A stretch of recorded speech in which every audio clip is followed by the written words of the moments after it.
Hello everybody. Today we are going to be making some Picasso hearts. So the first thing you're going to need to do is you have a big giant piece of paper like this. And just to give you an idea of what we will be making, this is kind of what your heart is going to look like. Okay, so let's start our first step. First thing we need to do is write our name. So I'm going to write my name and your class code. Then what you're going to do, flip over your paper. You want to be looking at a big, beautiful white piece of paper. And I know mine's pretty big, so it's going to be kind of hard to see. Now, the next thing you need to do is we need to make our hearts. But we want to make sure our hearts are super big. So what you're going to do is you're going to take your hand, put it in the middle of your paper like this, and try to make sure your fingers are kind of pointing towards the corner. And we're going to make 1/2 of our heart. So what we're going to do is we're going to start at our wrist right here, and we're going to make the curve of the heart. Just like that. Kind of like you're making a mitten, but you're going to stop before you go around your thumb. Now I'm going to move my hand. I'm going to flip it this way so that it's pointing kind of towards the other corner. I'm going to pick up right where I left off and make the other half of my heart. Then where you have the bottom down here, you're going to make sure they touch to make the bottom half of your heart, or the bottom tip of your heart. And if you need to go back in and change things up or rework anything, you can, but you want to make sure you have a nice large heart. And if you have space, you can add some more hearts too. So if you, like my hands are big adult hands, so I don't really have space for any more than just one heart, but your hands are a lot smaller than mine. So you might have space to do another heart over here, maybe another heart. Do I want 1,000,000 hearts on here? No, I do not. Let's say like 3, 4 is a good number, 3 or 4, okay? Now, the next thing we're going to do is we are going to add our color in our background, okay? So we're going to do that in a very, very easy way.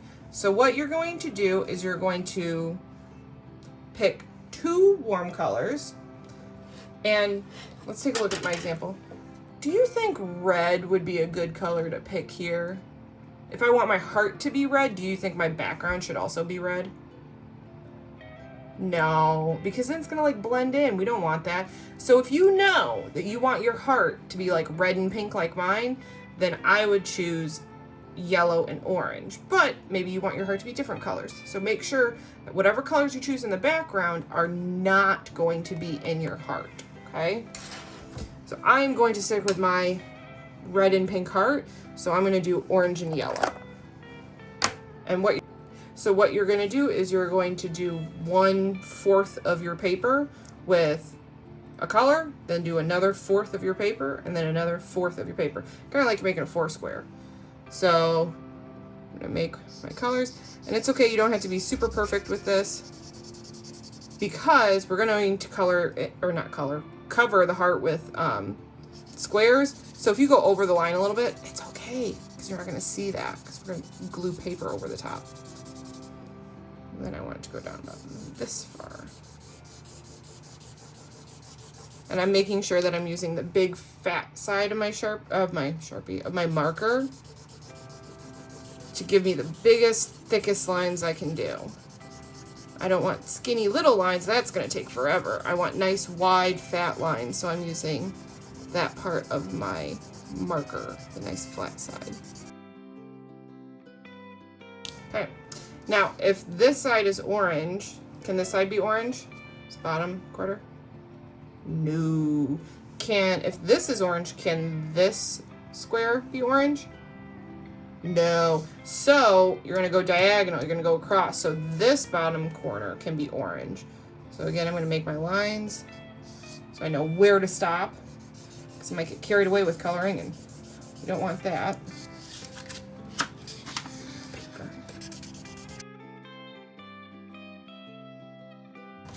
Okay, so now I'm done with my oranges. So now I'm going to do my yellows in the other 2 corners.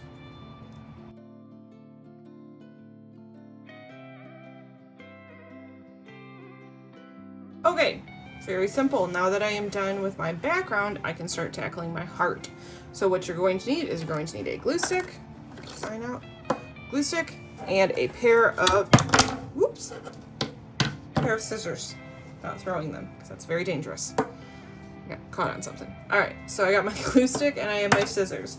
And now you are going to use scrap paper to start filling it in. Now, can I do this? Can I just be like, done? Can I do that? No. No. Would it be faster? Yeah, it would be faster, but it doesn't look as good, does it?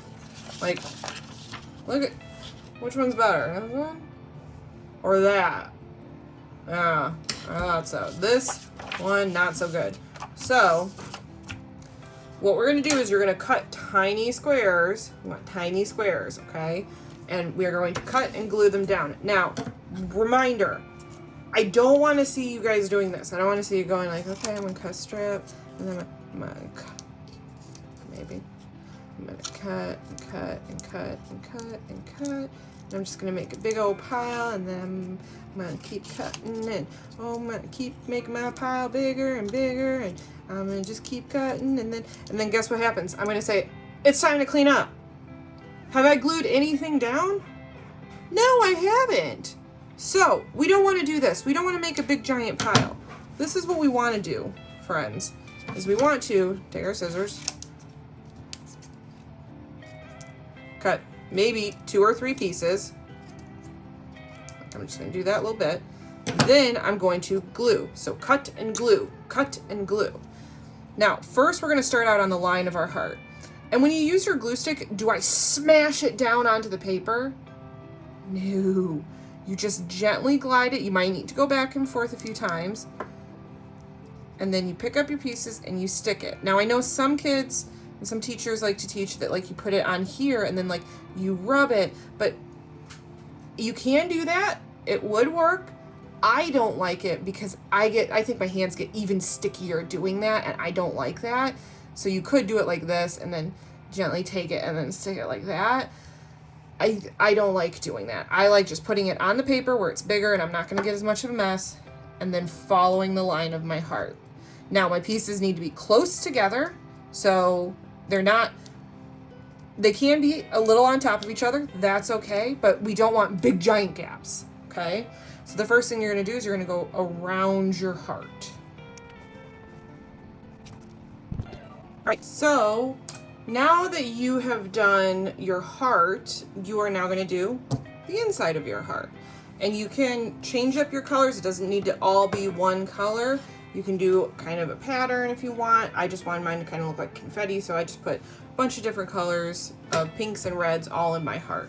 So you're just going to go ahead and now move on to filling out the inside. Should I see any of the white paper peeking through my heart? Let's look. Should I? No, you want to cover up as much of those whites as possible. So even like on mine, you can still see tiny, tiny, tiny, tiny bits of white, but you want to cover it up as much as you can.